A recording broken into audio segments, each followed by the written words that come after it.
suku ya Bakeli mibeko ya Amerika eti Donald Trump na bofundami to impeachment pona mbala ya mibale.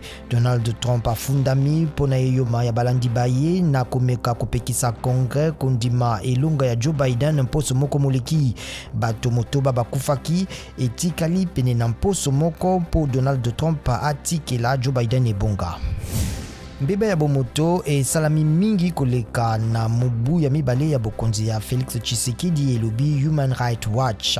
Elikia ya mbongwana ebebisamaki po Felix Tshisekedi yatiaki General Gabriel Amisi na esika ya John Numbi pe ba officier basusu bafundama na mbeba ekasi elobi Human Rights Watch.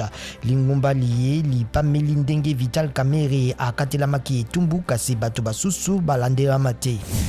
Bakeli mibeko baike mingi ya Union Sacrée bazali kotia manzaka na mokanda ya kosenga bolongui ya ministre wa Yambo.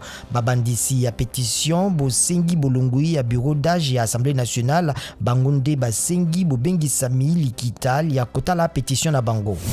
Union africaine ezwi mangwele 270 millions ya COVID-19 mangwele mango makobanda kopesama kati na sanza ya mine ito ya motoba.